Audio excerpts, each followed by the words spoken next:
Hello दोस्तों, आप सभी का स्वागत है स्लीपी क्लासेस के आज के हमारे मेन स्टडी के सेशन में। तो आज हम एथिक्स से रिलेटेड एक स्टेटमेंट बेस्ड क्वेश्चन देखेंगे। क्वेश्चन है, what does the statement mean to you? What is freedom of expression?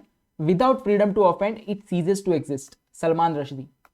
अब ये जो स्टेटमेंट बेस्ड क्वेश्चन है उसमें आपको जो ऑथर है उस स्टेटमेंट का या जिसने वो कोट किया है उसके बारे में ज्यादा पता ना भी हो तो भी चलेगा, क्योंकि आपको पूछा गया उस स्टेटमेंट से आप क्या समझ पाते हो।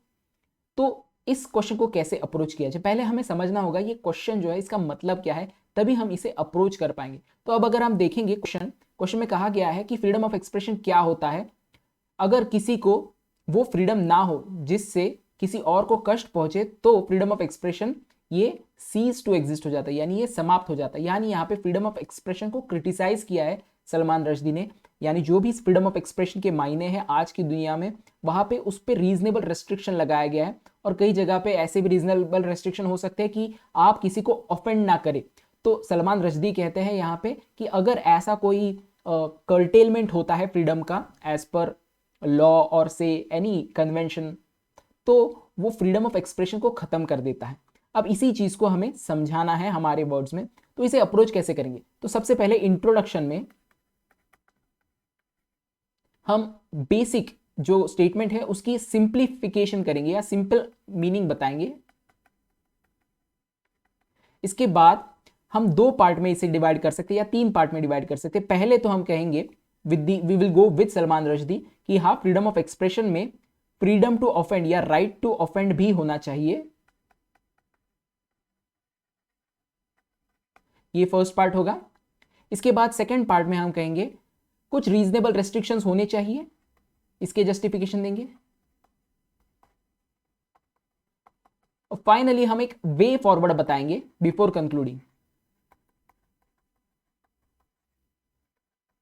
सो this will be our approach to solve this question.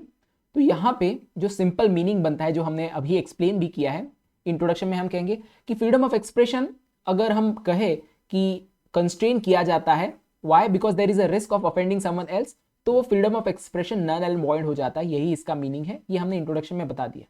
अब जो है हम कहेंगे कि फ्रीडम ऑफ एक्सप्रेशन जो है ये इंक्लूड करता है अपने आप में राइट टू ऑफेंड या फ्रीडम टू ऑफेंड। और ये क्यों, इसके कारण देंगे। क्योंकि सबसे पहली बात अगर हम देखें तो जो राइट टू ऑफेंस है या कि कोई ऑफेंड हो जाता है या किसी को कष्ट पहुंच जाता है, ये बहुत ही पर्सनलाइज और सब्जेक्टिव थिंग है। किसी को किसी चीज की वजह से ऑफेंस लग सकता है, किसी और चीज को या किसी और को किसी और चीज से ऑफेंस लग सकता है। तो हम बोल नहीं सकते कि कौन किस चीज से कष्ट महसूस कर सकता है। तो बहुत ही पर्सनलाइज और सब्जेक्टिव है। और इसीलिए डिटरमाइन करना कि कौन से ऐसे पैमाने हो जिससे हम रेस्ट्रिक्ट करें, यानी कौन सा ऑफेंस ये ट्रू ऑफेंस है और कौन सा ऑफेंस ये अनट्रू ऑफेंस है या अनजस्टिफाइड ऑफेंस है, ये डिटरमाइन करना बहुत ही डिफिकल्ट है। और अगर हम हर बंदे के सेंटिमेंट्स के पर्सपेक्टिव से देखें या इसे बहुत ही सब्जेक्टिव वे में देखें, तो फ्रीडम ऑफ स्पीच जो है वो अपने आप खत्म हो जाएगा। There will be absence of expression altogether. ये तो सबसे पहले चीज हो गई कि फ्रीडम ऑफ ऑफेंस या sorry the offence is itself very subjective and personalise, so you can not determine what will offend someone. किसी को बहुत ही छोटी चीज से दुख कष्ट पहुंच सकता है, किसी को बहुत बड़ी चीज से भी कष्ट नहीं पहुंचेगा, वो इतना ज्यादा ओपन माइंडेड हो सकता है। अब सेकेंड इंपॉर्टेंट थिंग जो है वो हम देखेंगे in terms of human progress. जब भी हम कर्टेल करते हैं फ्रीडम टू एक्सप्रेस, अब freedom of expression just it's not just that you speak something and you express, there are things that you can express with different means. आप picture बना सकते हो, आप कोई पोइट्री लिख सकते हो, writing, speaking, there are all sorts of freedom of expression. But कई जगह पे जहां पे भी हम देखते हैं फ्रीडम ऑफ एक्सप्रेशन उसको कर्टेल किया जाता है, यहाँ पे हमें पता चलता है कि ह्यूमन प्रोग्रेस भी स्टैग्नेट हो सकती है। जैसे एग्जांपल देखें, गैलीलियो का व्यू था कि सन जो है वो अर्थ के इर्द गिर्द नहीं घूमता, बल्कि अर्थ जो है वो सन के इर्द गिर्द घूमता है। इसे हीलियोसेंट्रिसिज्म कहते हैं। बट जब वो ये चीज प्रोफेस करता था ओपनली, तब चर्च ने उस पर बहुत ज्यादा पाबंदियां लगा दी। Church was hounding Galileo for decades altogether. Why? He had a belief which was against और which was offensive to church. तो यहां पे हम देख सकते हैं अगर हम इसी तरह से चलते तो हमारी प्रोग्रेस बहुत पीछे रह जाती। इसके अलावा अगर हम कर्टेल करते हैं freedom then it will thwart any attempt to bring reform in society. Society में रिफॉर्म लाना बहुत ही डिफिकल्ट हो जाएगा, हम प्रोग्रेस ही नहीं कर पाएंगे इन टेक्नोलॉजिकल एस्पेक्ट और सोशल इंप्रूवमेंट, जो भी सोशल इल्स है हमारे सोसाइटी में। जैसे नरेंद्र दाभोलकर एक एक्टिविस्ट थे महाराष्ट्र के, जिनको मार दिया गया। Why? Because he was voicing out against superstition and orthodoxy. So again you can see a big person, a very rational person died, and it has in some way curtailed what we can say progress in society, because ultimately progress कब होती है society में? जब एक नई विचारधारा आती है जो पुरानी विचारधारा को चैलेंज करती है। इसके अलावा ये जो राइट टू ऑफेंड की बात हो रही है, यानी अगर कोई ऑफेंड हो जाता है तो उससे हमारी जो फ्रीडम ऑफ एक्सप्रेशन है वो कर्टेल हो जाएगी।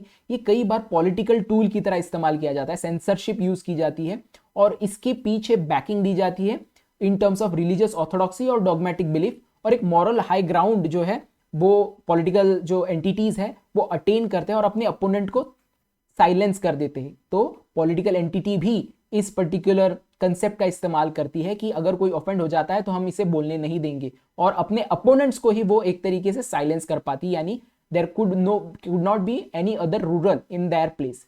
इसके अलावा अगर हम देखें तो जो सेंटिमेंट्स की बात होती है, अगर हम सेंटिमेंट्स के पर्सपेक्टिव फ्रीडम ऑफ एक्सप्रेशन को कर्टेल करें तो ये एम्बोल्डन कर सकते हैं किसको? फंडामेंटलिस्ट और रिलीजियस फैनेटिक्स को। जैसे रिसेंट एग्जांपल देख सकते हैं हम, सलमान रश्दी का ही एग्जांपल है, जो सैटेनिक वर्सेस के ऑथर है, उन पे रिसेंटली अटैक हुआ, जानलेवा अटैक हुआ। Why? Because he has written something in his book which were offensive to a lot many people. तो ये भी हमें दिखाई देता है जो रिलीजियस फैनेटिक्स है और जो फंडामेंटलिस्ट है वो एम्बोल्डन हो सकते हैं। अब हम सेकेंड व्यू भी बताएंगे कि फ्रीडम ऑफ एक्सप्रेशन पे रीजनेबल रेस्ट्रिक्शन होने चाहिए। क्यों? क्योंकि हम एक सोसाइटी में रहते हैं, वहां पे डाइवर्स बिलीफ सिस्टम होता है, और बहुत डाइवर्स बिलीफ सिस्टम में कई बार बिलीफ सिस्टम एक दूसरे के विरुद्ध भी हो सकता है, और अगर हार्मोनियसली हमें रहना है, हमें सोसाइटी को साथ में जाना है, प्रोग्रेस करना है, तो हमें कुछ रीजनेबल रेस्ट्रिक्शंस लगाने पड़ेंगे। इसके अलावा कई बार लोग जो है अपने फ्रीडम ऑफ एक्सप्रेशन का गलत इस्तेमाल करते हैं। वो इंटेंशन जो है उनका, वो अगर सच भी कह रहे हैं बट उनका इंटेंशन होता है टू डिमीन समवन, ये कई बार काउंटर प्रोडक्टिव हो सकता है, यानी आप लोगों को जोड़ने की जगह और ज्यादा तोड़ सकते हो अगर आपका इंटेंशन गलत है। इसके अलावा कई बार फॉल्स प्रिटेक्स्ट पे भी फ्रीडम ऑफ एक्सप्रेशन का हवाला दिया जाता है कि झूठ बोल देते हैं बट बोलते हैं नहीं हमें फ्रीडम ऑफ एक्सप्रेशन है, हम कुछ भी बोल सकते हैं। तो ये भी अलाउ नहीं किया जा सकता, क्योंकि झूठ बोलना, fake news and all this stuff is very regressive in terms of society. अब वे फॉरवर्ड क्या हो सकता है?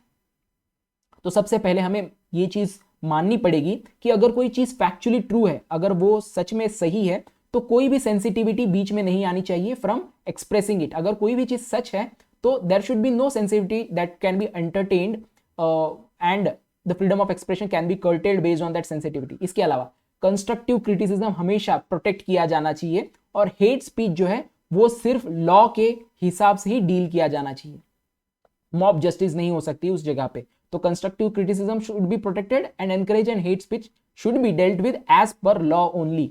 कंक्लूजन में हम बताएंगे, एक मिडल ग्राउंड लेने की कोशिश करेंगे। ये जो डिबेट है कि फ्रीडम ऑफ एक्सप्रेशन ये एब्सोल्यूट होना चाहिए या नहीं, एब्सोल्यूट यानी आप पे कोई भी पाबंदी नहीं होनी चाहिए, आप किसी को भी ऑफेंड कर सकते हैं या नहीं कर सकते, ये पाबंदी होनी चाहिए नहीं होनी चाहिए, बहुत ही लॉन्ग डिबेट है, बहुत सालों से यहाँ पे बहुत सारे लोगों ने इस पे बात की है।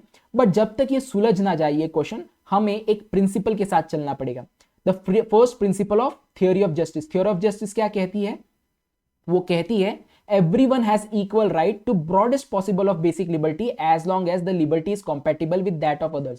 यानी किसी भी या सभी लोगों को ब्रॉडेस्ट लेवल ऑफ लिबर्टी होनी चाहिए कि वो जो चाहे वो कह सके, बोल सके, कर सके, बट वो लिबर्टी कंपैटिबल भी होनी चाहिए with the liberty of other people. अगर कंपैटिबल है then they should go and enjoy that liberty, they should go and enjoy their freedom.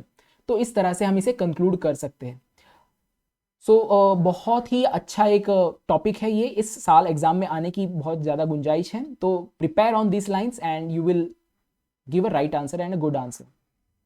अब इसके अलावा हमारे कोर्सेज के बारे में आपको जानकारी दे दूं, GS mains crash course for 2022 आप इसे अवेल कर सकते हैं। Q&A फॉर्मेट में आपको 300 से इंपॉर्टेंट क्वेश्चंस, इश्यूज जो है वो आपकी करवाए जाएंगे through question and format, answer format in 5999। अगर आप यूपीएससी 2022 दे रहे हैं और आप जो है मेंस के लिए और ज़्यादा अच्छे से प्रिपेयर करने की कोशिश कर रहे हैं। इसके अलावा ऐसा ही एक और हमारा कोर्स है special priority group for UPSC mains 2020। Similarly यहाँ पे भी मेंटरशिप दी जाएगी for selected by selected candidates. 12 test है, 8 sectional, 4 full length, Q&A format में आपके 300 से ज़्यादा करंट इश्यूज कवर किए जाएंगे या इश्यूज कवर किए जाएंगे, डेडिकेटेड टेलीग्राम ग्रुप और 5 क्वेश्चन डेली। इसकी प्राइस है 10,999। और अगर आप 2023 के लिए प्रिपेयर कर रहे हो तो करंट अफेयर्स बहुत ही इंपॉर्टेंट हो जाता है हमारे प्रिपरेशन में, तो आप इसे अवेल कर सकते हो फ्रॉम स्लीपी क्लासेस, जहाँ पे डेली वीडियो लेक्चर्स होंगे 6 डेज अ वीक, जहाँ पे कॉम्प्रिहेंसिव एनालिसिस होगी of the current affairs from pre as well as mains perspective. Subject wise topic wise discussion होगा, डेली पीडीएफ और मंथली कंपाइलेशन मिलेंगे, relevant PYQ भी डिस्कस किए जाएंगे यानी प्रीवियस ईयर क्वेश्चंस। तो इससे आप अपनी जो प्रिपरेशन है 2023 के लिए उसे और ज़्यादा सॉलिड कर सकते हो। और आपको डिटेल्स चाहिए तो आप इस नंबर पे कॉल कर सकते हो या हमें ईमेल भी कर सकते हो। So that's it from this session, let's meet in the next session, till then thanks and bye.